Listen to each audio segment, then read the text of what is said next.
Hello welcome back to my channel.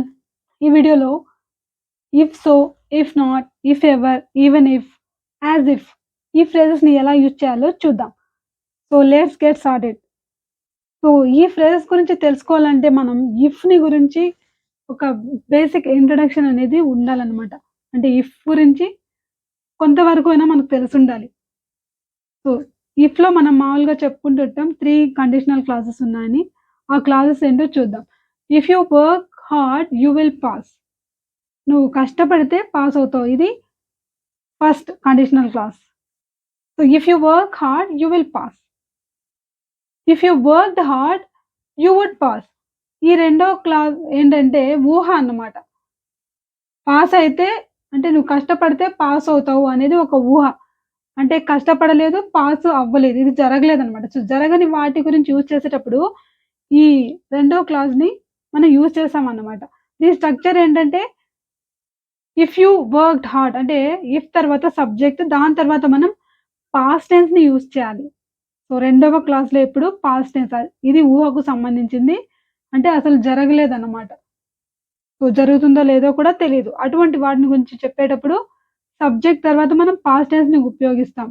So main క్లాస్‌లో కూడా you would pass వుడ్‌ని use చేస్తున్నాం. విల్ అనట్లేదు. వుడ్ అంటున్నాం. సో ఈ 2 పాస్ట్ టెన్స్‌లోనే ఉంటాయి.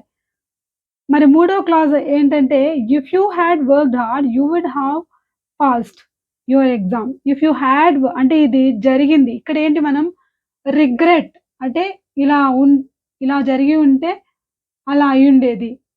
అంటే ఆల్రెడీ జరిగింది. కానీ అలా కాకుండా ఇంకోలా జరిగుంటే రిజల్ట్ ఇంకోలా ఉండేది అని చెప్పడానికి యూజ్ చేస్తాం.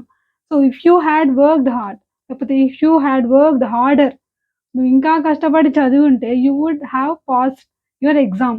ఇక్కడ మనం పాస్ట్ పర్ఫెక్ట్ టెన్స్‌ని యూజ్ చేస్తాం మూడో క్లాస్‌లో. సో ఇఫ్ యూ తర్వాత పాస్ట్ పర్ఫెక్ట్ హాడ్ వర్క్డ్ అంటాం. హావ్ వర్క్డ్ కాదు. If you had worked harder you would have ఇక్కడ మనం వుడ్ హావ్ అనాలి. Would have passed. వుడ్ తర్వాత హావ్ సో ఈ హావ్ ఏ పర్సన్‌కైనా హావ్‌ని యూజ్ చేయాలి. వుడ్ తర్వాత. Would have past participle passed. You would have passed. నువ్వు పాస్ అయి ఉండేవాడివి. నువ్వు ఇంకా కష్టపడి చదివి ఉంటే ఇంకా పాస్ అయి ఉండేవాడివి. అంటే పాస్ అయి ఉండేవాడివి అని చెప్పడానికి ఇక్కడ మనం మూడో క్లాస్‌ని అంటే పశ్చాత్తాపపడుతున్నామంట. అలా అయింటే ఇలా అయ్యుండేది కాదు గదా! అని. సో, అలాంటి సందర్భాల్లో ఈ మూడో క్లాస్‌ని ఉపయోగిస్తాం.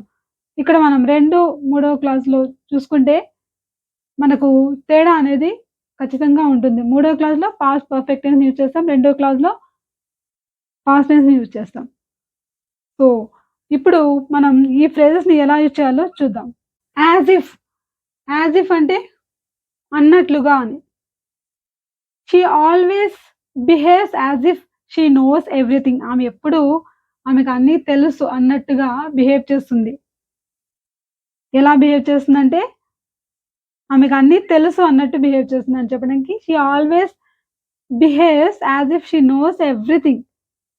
సో, అన్నట్లుగా అని చెప్పడానికి యాస్ ఇఫ్‌ని యూజ్ చేస్తాం. దీన్ని మనం పాస్ట్ టెన్స్‌లో గూడా చెప్పొచ్చు. She behaved as if she knew everything. ఆమెకు అన్నీ తెలుసు. న్యూ అంటే past tense. So, she behaved ఎలా ప్రవర్తించింది? As if she knew everything. అన్నీ తెలుసన్నట్టుగా ప్రవర్తించింది. అతను తలూపాడు. ఎలా అంటే అన్నీ అర్థమయ్యాయి అన్నట్టు. He nodded his head as if he could understand everything లేకపోతే హి అండర్‌స్టూడ్ ఎవ్రీథింగ్. అన్నీ అర్థమయ్యాయి అన్నట్లు he nodded his head as if he understood everything. So, ఇలా మనం యాస్ ఇఫ్‌ని యూజ్ చేయొచ్చు. ఇప్పుడు ఈవెన్ ఇఫ్‌ని ఎలా యూజ్ చేయాలో చూద్దాం. ఈవెన్ ఇఫ్ అంటే అయినా కూడా అని. అంటే ఇది ఎటువంటి సందర్భాల్లో యూజ్ చేస్తామంటే, మనం ఏం చేసినా ఫలితం ఒకేలా ఉంటుంది అని చెప్పడానికి నువ్వు ఇలా చేసినా చేయకపోయినా రిజల్ట్ అలానే ఉంటుంది అని చెప్పడానికి యూజ్ చేస్తామనమాట. ఎగ్జాంపుల్ తీసుకుంటే even if you take a taxi you will still miss the train. నువ్వు టాక్సీ తీసుకున్నా గానీ, నువ్వు ట్రైన్ మిస్ అవుతావు. అయినప్పటికీ మిస్ అవుతావు అని చెప్పడానికి even if you take a taxi you still miss the train. Even if you apologise she still may not forgive you. నువ్వు క్షమాపణ కోరినప్పటికీ ఆమె ఇంకా నిన్ను క్షమించకపోవచ్చు. అంటే నువ్వు ఏం చేసినా ఫలితం అలానే ఉంటుంది అని చెప్పేటప్పుడు ఈవెన్ ఇఫ్‌ని యూజ్ చేసామనమాట. సో, ఇప్పుడు ఇఫ్ సోని ఎలా యూజ్ చేస్తామో చూద్దాం. ఇఫ్ సోని ఎక్కడ యూజ్ చేస్తామంటే, పరిస్థితి అలా అయితే ఒకవేళ ఏం చేయాలి? If it is the case అని అర్థం. It may rain tomorrow. If so will have to postpone our trip. రేపు వర్షం పడొచ్చు. అలా అయితే ఇఫ్ సో అలా అయితే ఏం చేయాలి? Will have to postpone our trip. మన ట్రిప్‌ని పోస్ట్‌పోన్ చేసుకోవాల్సి వస్తుంది అని చెప్పడానికి మనం ఏమంటున్నాం? ఇఫ్ సో అంటున్నాం. అలా అయితే అలా చెయ్యాలి అని చెప్పడానికి యూజ్ చేయొచ్చు. ఇఫ్ నాట్‌ని ఎలా యూజ్ చేస్తాం? ఇఫ్ నాట్ అంటే అలా కాకపోతే ఏం చేయాలి అని చెప్పడానికి ఎగ్జాంపుల్ చూద్దాం. Come and pick me up. If not I'll have to take a taxi. వచ్చి పికప్ చేసుకో లేకపోతే నేను టాక్సీ తీసుకోవాల్సొస్తుంది. ఇఫ్ నాట్ అలా కాకపోతే అని చెప్పడానికి ఈ ఎగ్జాంపుల్‌ని చెప్పుకోవచ్చు. ఓన్లీ ఇఫ్, ఓన్లీ ఇఫ్‌ని ఎలా యూజ్ చేయొచ్చంటే, అలా చేస్తే మాత్రమే ఇలా కుదురుతుంది అని చెప్పే సందర్భంలో యూజ్ చేస్తాం. You can stay here only if you pay రూ. 500. నువ్వు 500 ఇస్తేనే ఇక్కడ ఉండొచ్చు. సో, అలా అయితేనే తప్ప ఇక్కడ ఉండకూడదు అని చెప్పడానికి యూ కెన్ స్టే హియర్. నువ్వు ఇక్కడ ఉండొచ్చు ఎప్పుడు only if you pay, only if you pay రూ. 500. ఓన్లీ ఇఫ్ అంటే అలా అయితేనే ఇలా జరుగుతుంది అని చెప్పడానికి యూజ్ చేయొచ్చనమాట. They can win the match when only if they do well. ఎప్పుడు విన్ అవ్వచ్చు? Only if they do well. సరిగ్గా ఆడితేనే.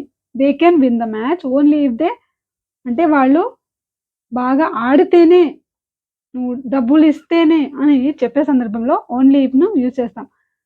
ఇక్కడ మనకు ఇంకొక ఫ్రేజ్ ఉంది. If only.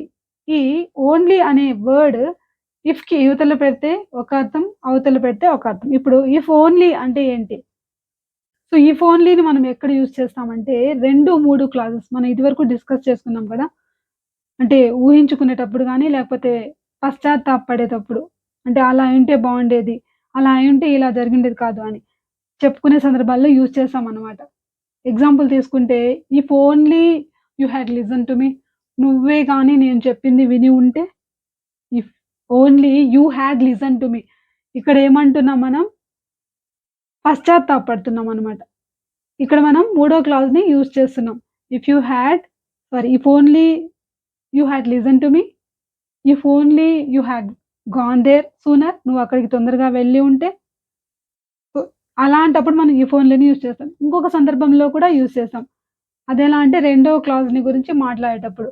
అంటే ఊహల గురించి. If only I could win the lottery. నాకు లాటరీ తగిలితే అని ఊహించుకునే సందర్భంలో if only I could win the lottery. If only they would talk to each other. వాళ్ళు మాట్లాడుకుంటే. అంటే ఇవి జరగవు. కానీ ఇలా జరిగితే అని ఊహించుకునేటప్పుడు మనం అంటే స్ట్రాంగ్ విష్‌ని గురించి మాట్లాడడానికి కూడా మనం యూజ్ చేయొచ్చు. స్ట్రాంగ్ విష్‌ని గురించి అంటే మనం రెండో క్లాజ్‌ని యూజ్ చేస్తామనమాట. సో, రెండో క్లాజ్ అంటే ఊహలు అసలు జరగనివి. అటువంటి వాటిని గురించి మాట్లాడేటప్పుడు if only I would go there. నేనక్కడికెళ్తే, నేనే కానీ అక్కడికి వెళ్తే ఎంత బావుంటుందో అని చెప్తుంటాం గదా! So, if only I would go there. ఇలా మనం యూజ్ చేయొచ్చు. ఇఫ్ ఓన్లీ అన్న ఫ్రేజ్‌ని. ఇంకొక ఇంపార్టెంట్ ఫ్రేజ్ ఉంది. అదేంటంటే ఇఫ్ ఎవర్. ఇఫ్ ఎవర్‌ని ఎలా యూజ్ చేస్తామంటే, if ever there was one అన్న స్ట్రక్చర్‌ని యూజ్ చేసేటప్పుడు యూజ్ చేస్తామనమాట. అంటే ఒక మంచి నటుడు ఎవరైనా ఉన్నాడు, లేకపోతే ఒక మంచి సహజ నటి ఎవరైనా ఉన్నారంటే అది ఆమె అని చెప్పే సందర్భంలో యూజ్ చేస్తామనమాట. She is a natural actress if ever there was one. ఇక్కడ మనం if ever there was one అన్న క్లాజ్‌నే యూజ్ చేయాలి. అంటే ఇక్కడ పాస్ట్ టెన్స్‌నే యూజ్ చేయాలి. సో, మనం ప్రెజెంట్ టెన్స్ గురించి మాట్లాడుతున్నా, పాస్ట్ టెన్స్‌ని గురించి మాట్లాడుతున్నా, ఈ ఇఫ్ క్లాజ్‌లో మాత్రం వాస్‌ని మాత్రమే అంటే ఇఫ్ ఎవర్ దేర్ వాస్ అనేది అది ఫిక్స్డ్ అనమాట. ఆ క్లాజ్ అనేది. మిగతాది మనం పాస్ట్ టెన్స్ అయితే పాస్ట్ టెన్స్‌లో చెప్పొచ్చు. ప్రెజెంట్ టెన్స్ అయితే ప్రెజెంట్ టెన్స్‌లో చెప్పొచ్చు. అదెలా అంటే my mom is a great chef. లేకపోతే my mom is a great cook. If ever there was one. ఎవరైనా ఉన్నారంటే మా అమ్మ. అది మా అమ్మ. అని చెప్పడానికి మనం సో, ఇక్కడేంటి మనం ప్రస్తుతం చెప్తున్న ఒపీనియన్‌ని ప్రెజెంట్ టెన్స్‌లో చెప్తున్నాం. కానీ if ever there was one అనేది అన్నిటికి common. If ever there was one అనే అనాలి. పాస్ట్ టెన్స్ అయినా, ప్రెజెంట్ టెన్స్ అయినా. సో, ఇది కామన్‌గా ఉంటుంది. మిగతా సెంటెన్స్ అనేది మారుతుంది. సో, ఆ పెర్ఫార్మన్స్ అంటే పాస్ట్ టెన్స్ గురించి చెప్పేటప్పుడు చెప్పాలంటే it it was a nice performance. If ever there was one. లేకపోతే it was a brilliant performance. If ever there was one. చూడండి 2 పాస్ట్ టెన్స్‌లో అంటే నేను పాస్ట్ టెన్స్ గురించి అంటే ఈ పెర్ఫార్మన్స్ ఎప్పుడు జరిగింది? పాస్ట్‌లో. కాబట్టి if it was a nice performance అంటున్నా. లేదు ఇప్పుడు చెప్తున్నా అనుకోండి. It is a nice performance if ever there was one. ఈ if ever there was one అనేది కామన్ అన్నమాట. సో, ఈ ఇఫ్‌కి సంబంధించిన ఫ్రేజెస్ మీకు హెల్ప్‌ఫుల్ అనిపిస్తే లైక్ చేయండి, షేర్ చేయండి, సబ్స్క్రైబ్ చేయండి. అలాగే మీరు కూడా ఇఫ్‌కి సంబంధించిన ఈ ఫ్రేజెస్‌తో కొన్ని ఎగ్జాంపుల్స్‌ని కామెంట్ చేయండి. ఈ వీడియో నచ్చితే లైక్ చేయండి, షేర్ చేయండి, సబ్స్క్రైబ్ చేయండి. Thank you. Thanks for watching.